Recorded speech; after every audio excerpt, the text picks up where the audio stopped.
estar en otro, pero no me acuerdo en cuál. Bueno, igual te devuelvo el... Excellent panel. I will let each of the members of the panel to introduce themselves. Después intercambiemos. Ah, dale, decile a... Dale, y lo mismo, pasemos y charlemos. ¿Quién era el tipo?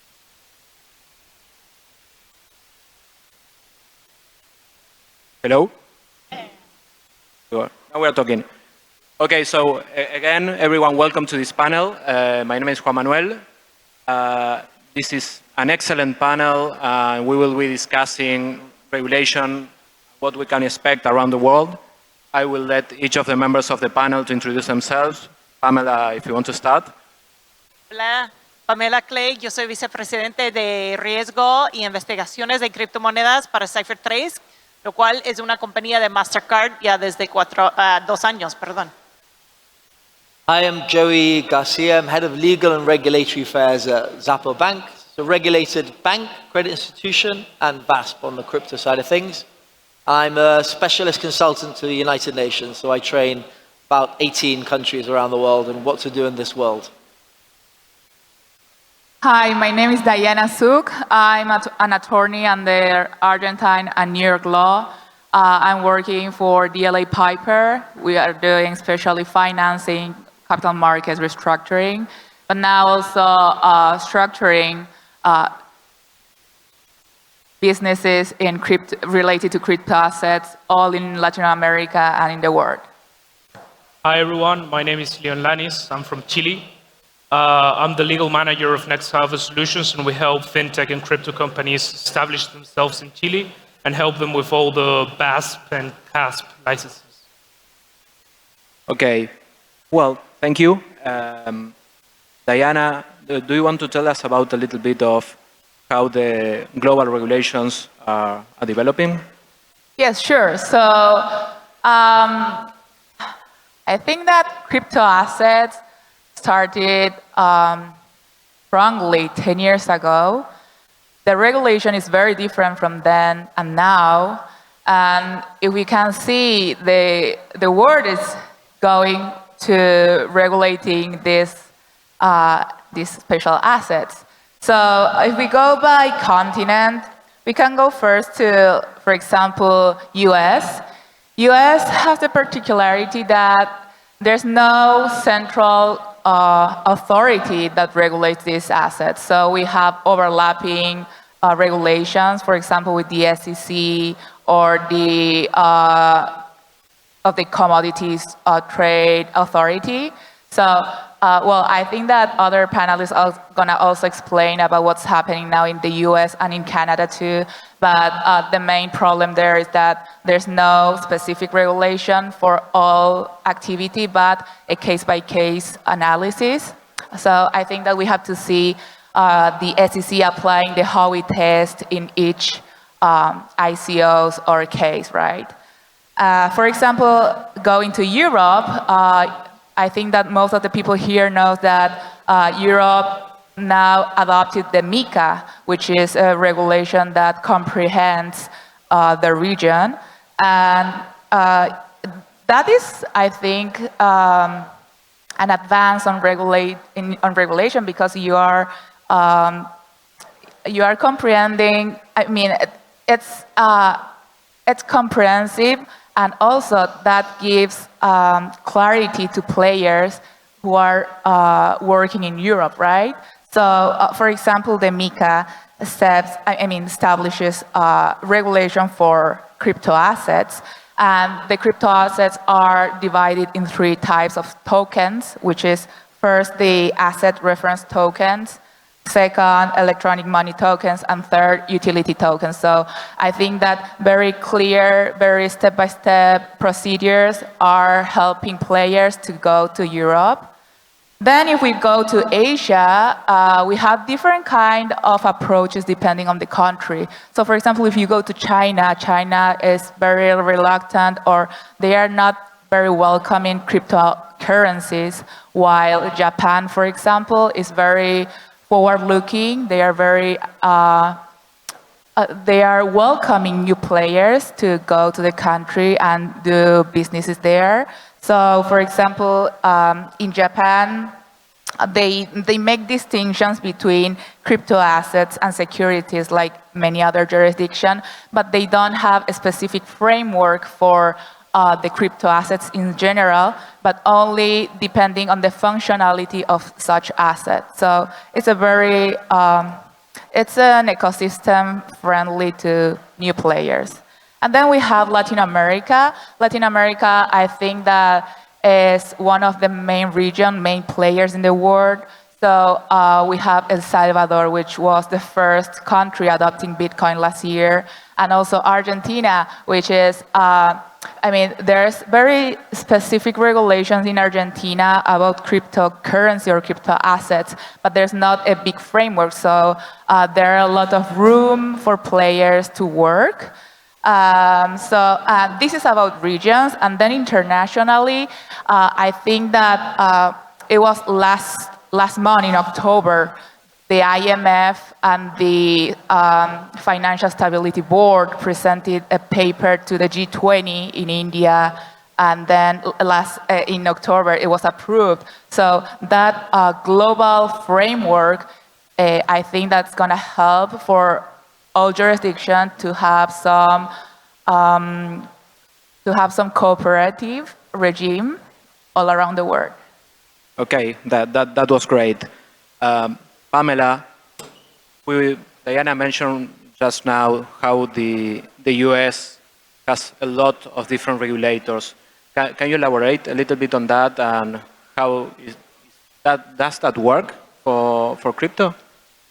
Yeah, so in the US, we have quite a bit of compliance burden that comes with running an exchange or a virtual asset service provider, offering services to any type of US citizen, regardless of where you're based, right? And everyone's fairly well aware of this. Regardless of where you're based, if you want to offer services to a US person, US citizen, then you have to register in the United States and follow US regulations.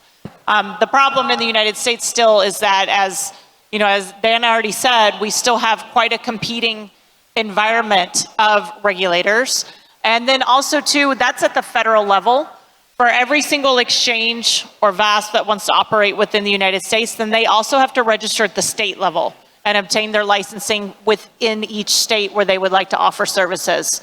I remember I live in Texas. For the longest time, there's certain exchanges that never registered with the state of Texas.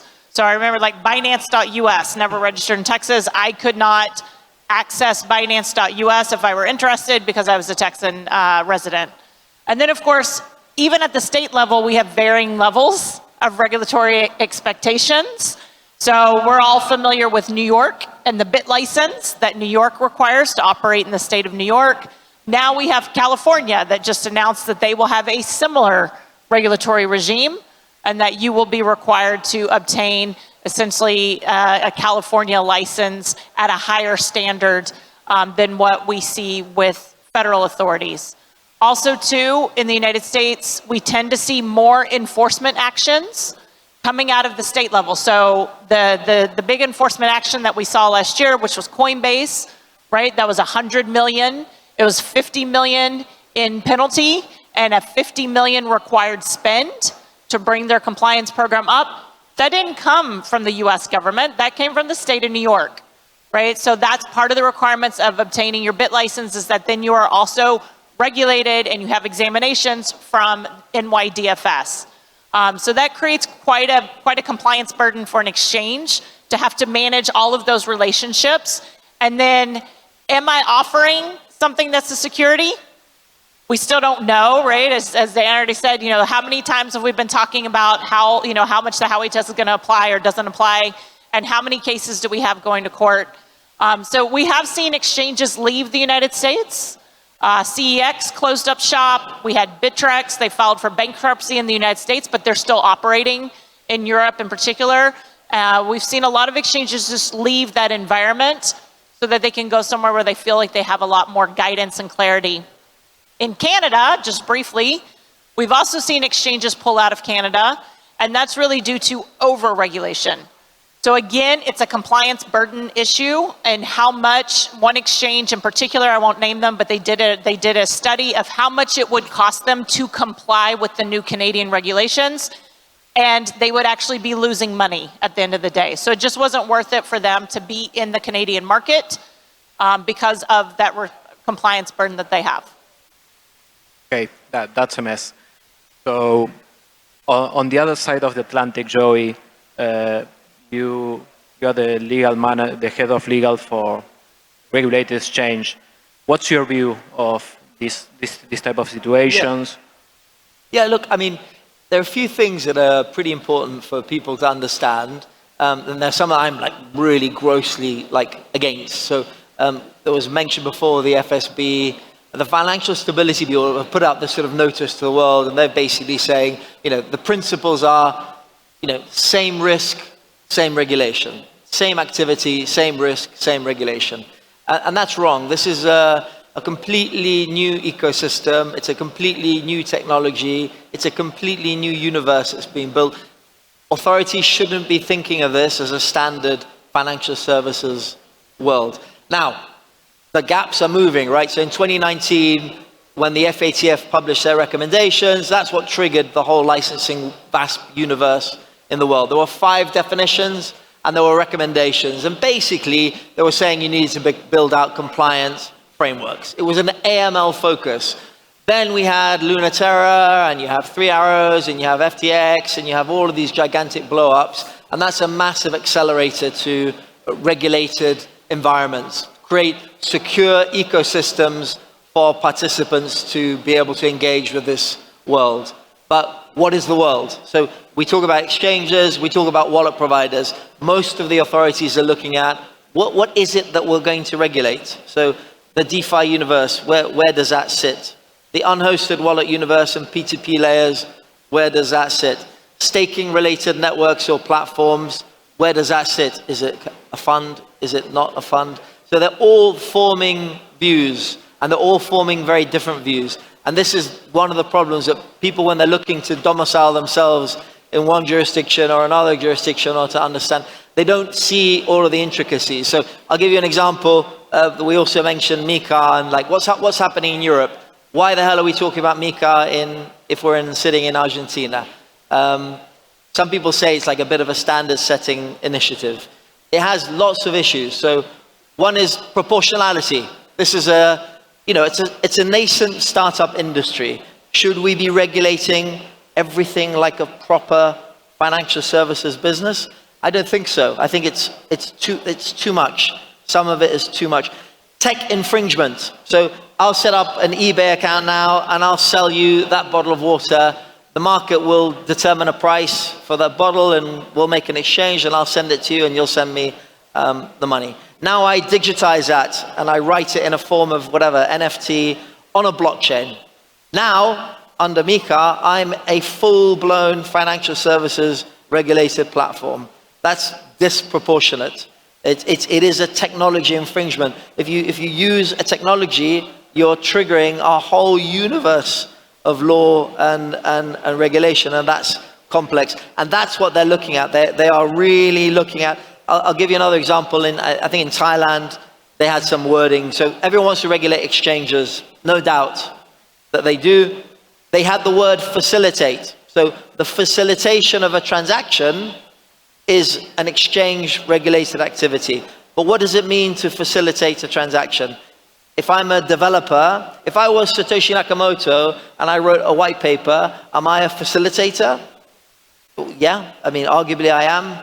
I created the concept, so I'm a facilitator. And some of the authorities are going after DEX-related platforms and other related platforms in that way. So but the other point, and the reason I'm talking about this now, sorry to go on, but is when we talk about MiCA, or we talk about jurisdiction A or jurisdiction B, this is a global cross-border digital industry. So by servicing someone in Europe in a certain way, you can trigger the requirements under MiCA. If you onboard an American citizen, you're absolutely going to trigger the requirements in the US. And most of the world is moving in that direction, including Apple, Google Play, Facebook, all of these networks, Apple in particular. If you read their guidelines, you'll see if you're onboarding a customer through the app that's available in a particular country, they will soon start asking you, whether you're licensed to conduct activity in that country.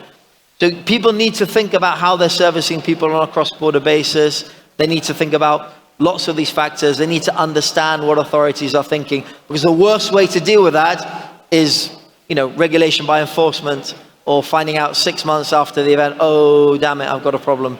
That doesn't work. It needs a lot of advanced thinking and planning, and it's very relevant. And that is absolutely what, we did, wearing a Zappo hat, without question.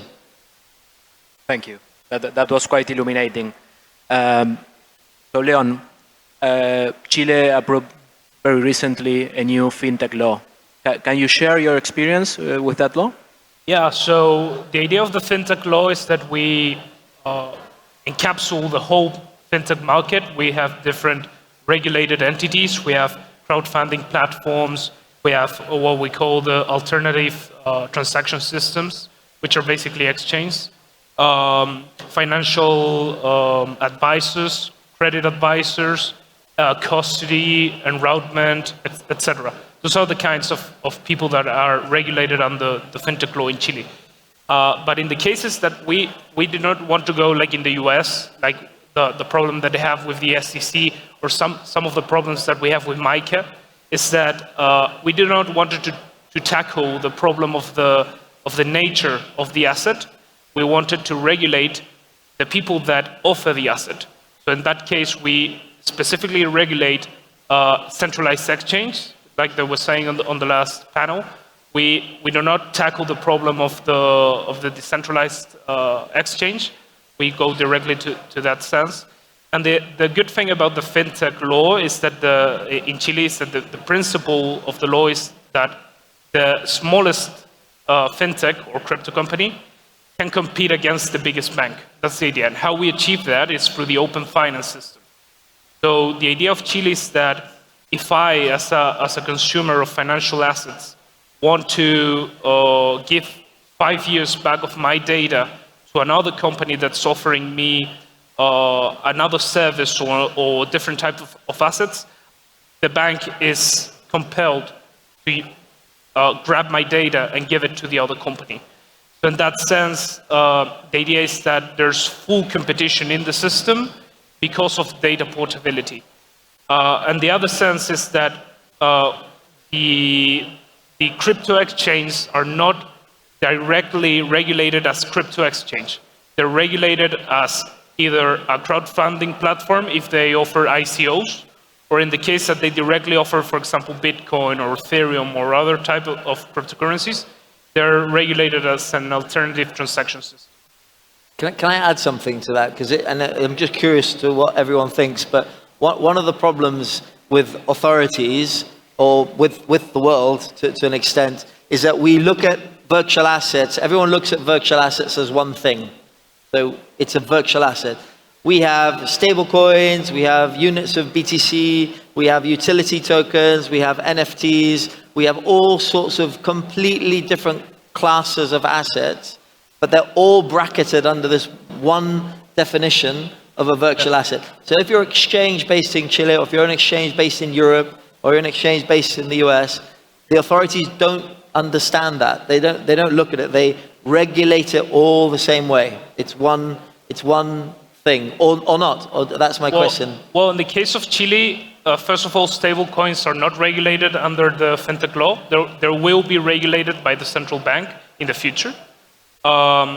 The only crypto assets that are, as I was saying, the crypto asset itself is not being regulated, it's the people that offer the crypto asset. And the only difference that it's made within the regulation is the risk assessment the Financial Commission does to that asset. So it's not a regulation itself on the asset, it's whether the company is taking enough action to inform the consumer about the risks that are involved within each and every asset. So in the following 2 years, the Financial Markets Commission will be undergoing a work of understanding the different types of assets and giving a risk level to each of those crypto assets. Can I ask one other question, Juan? I'm just very interested. So, or maybe to Pamela as well, that in the US, everyone's heard about choke points 2.0, the sort of restriction of banking activity that's allowed to interact with the crypto world. and many authorities in different parts of the world, definitely in the UK. I think the other day, JPM Chase have restricted transactions from the bank to any crypto-related service provider. HSBC, lots of them have introduced restrictions on volumes, so maximum of $1,000, $10,000 a month. Is everyone or are countries trying to separate the crypto world from the banking or financial services world, or will it end up, Zappo Bank is the 100% opposite. So we are blockchain, stablecoin integrated, access to Bitcoin, banking. So we're going the complete opposite direction, but are other countries sort of trying to divide or separate things or not? Well, first of all, you can't separate TradFi from DeFi, right? It's really more hybrid fi, if you really want to get into it. You know, one of the things that we talk about quite often is really looking at the crypto ecosystem. How many of us are actually earning natively or actually receiving salaries in crypto, right? Some of you guys are, but most users now in the space, because we've attracted so many users to the space, are not natively earning in some way, right? So it's inevitable that we're all going to convert fiat into crypto and then convert back from crypto into fiat at some point. So there is this linkage between the fiat and the crypto world that isn't going to go away. So we have to address it as a whole. So the banks, some of them you named, I did not name them, but some of them that he named, that are not allowing crypto-related transactions, and those are your fiat transactions, right? Going from a bank to an exchange, for example. So anything I send from my bank to Zappo or what have you, that's going to be considered a crypto-related transaction. Some banks deny that. But what we actually are seeing is that customers vote with their feet, right? So if your bank's not allowing that, then they go find someone else that does allow that. So we're seeing the banks change. But there is also a secondary effect with regulation with regard to banking, and it's more about exchanges having direct access to banking relationships, right? So as a customer, as a user, right, I'll find a bank that will let me send my money to, you know, whoever, Cross Tower, Zappo, whomever I want to send it to, right? I'll find a bank. But it's harder and harder, especially now within the United States, for those exchanges to get access to the banking system, right? Which reduces transparency. It's really actually more beneficial from a regulator's point of view to allow for that access to the banking system, because that increases transparency. Because if you have an exchange with a relationship with the bank, it's not just the regulator watching that exchange's compliance program and their activity. Their bank is also monitoring their compliance program and their activity, because KYCC, right? Know your customer's customer and understand what that risk is that customer brings to the bank. So you actually have increased transparency when you open up the banking world to the exchanges. And so Choke Point 2.0 really kind of pushed us in the other direction. Whether you believe it's a thing, there's a theory, right? Choke Point 2.0, if it's real or not. But essentially, we saw that happen with, you know, Silicon Valley Bank, with, you know, Silvergate was kind of on its own, but Metropolitan Bank. And so it really did create a difficulty for exchanges to obtain those banking relationships that they definitely need to be able to operate within the ecosystem. There's a little bit of a challenge for that. And then I'll just say, with regard to your other question about stablecoins, in DeFi, we are starting to see, and Dan already mentioned Japan, right? We are starting to see separate regulation come out for stablecoins, and I think it's important that that happens, right? You can't just shoehorn and fit everything into one regulatory oversight. It has to be separate. We saw MAS out of Singapore announce their stablecoin framework. Japan is already working, right? We have MUFG is already working with various stablecoins to offer that. So amongst all the G20s, and we've already referenced them, all G20 countries are evaluating and working on additional regulation, whatever it is, right? Whether it's in the US and we just have to get some regulation, or whether it's getting more specific with, hey, we already have MiCA, but now we need DeFi regulation, we need stablecoin regulation. So I think it's going to have to be broken out. Yeah. Because completely. It's not one umbrella, right? And one size and doesn't also fit all. that makes sense, because as Joey mentioned, they are all different assets, different consequences, different responsibilities. So you cannot put everything in one box, right? I think one thing I'd say, as this is like an industry sort of event, like what I would absolutely encourage in any country in the world is for there to be direct interaction with the authority. So the best way to build out regulation and standards is to say, okay, authority X, tell me what you're worried about. Like, let's consider the risks around what you consider to be relevant, and I'm going to show you how to build a solution or build an ecosystem that deals with those risks. If you don't do that, what's going to happen is you'll have a group of regulatory authorities behind closed doors talking about financial services regulation, and then they just go, okay, your tornado cash, I don't really care what that means. You're now a bank. And they're going to redefine the definition of a VASP or a CASP and say everything is caught. Everyone who says to me, by the way, DeFi regulation isn't going to happen, it is going to happen. And what's going to happen is exactly that. They will look at the risk of the liquidity. They'll generate the liquidity pool risk reports. They'll look at the Hamas-related activity. They'll run the analysis to the Lazarus group. They'll see too many risks, and the gut reaction to that is regulate it. Like, regulate it out of existence. That's too extreme, but that's the way that they approach these things. Rather than show them, well, look, there is a CipherTrace-based analytic system to address the risk of a transaction going into an unhosted wallet or a mixer. So I'm addressing the risk. I'm going to show you I can use the technology to address your risk. And if that happens in a discussion and a collaboration, you can get to a really, really good exit point. If it doesn't, I'm telling you, that is exactly what will happen. And last point, in April 2021, the FATF amended their recommendations, and they said the facilitation of a transaction is now a regulated activity. And the whole world went crazy, especially in the US, and it was pushed back, and that didn't come through in October, but it will. So the industry has to work and collaborate with the authorities to develop the right standards. That's regardless of the country. Yeah. Okay, just closing up a little bit. What do you think it will be a good development for the regulations in the next coming year in the different jurisdictions we have been discussing? Pamela, I think you have a view about the US. I'll start just from my closing comment. I think we're going to see more of a focus on having that single regulatory body become something that everybody really asks for and that really the industry needs. I know we mentioned, Dubai looking at VARA, right? Having that one regulatory authority that everyone can go to, that is your one-stop shop. Now, whether or not those regulatory authorities are prepared for the influx that they're going to have from the exchanges, we've already seen that happen, like in Ireland, where we've had a lot of exchanges look at relocating or setting up their European hubs because of MiCA. But having that one-stop shop, I think, is really going to be impactful.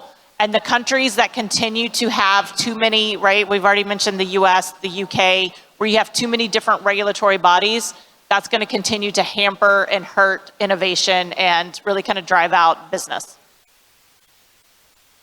John, you want to share your views as to what to expect? Yeah, adding to everything that everybody said, I think one very important aspect of this all is the legal certainty that crypto asset providers should have within a government. And I think the best place to do that is with a specific law. I think that having sectorial regulations brings the problem that happened like here in Argentina not so long ago with the payments systems.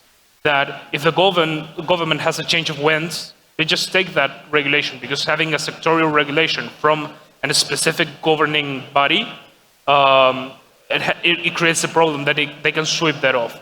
I think a law, it's a little bit more proprietary in that sense. And I agree with them. I think that the world is going to avoid regulatory arbitrage or shopping, right? So we can see a lot of international bodies and transnational organizations giving recommendations and policies. And I think that the next year and the further year, we are going to see countries implementing those recommendations. We have to see how they implement and what's going to happen in the market. But I think that it's positive because when you have clear rules, it's easier to do business, right? So I think that we are going to a better regulation world. Well, I think that was all. I ask you a round of applause for members of the panel.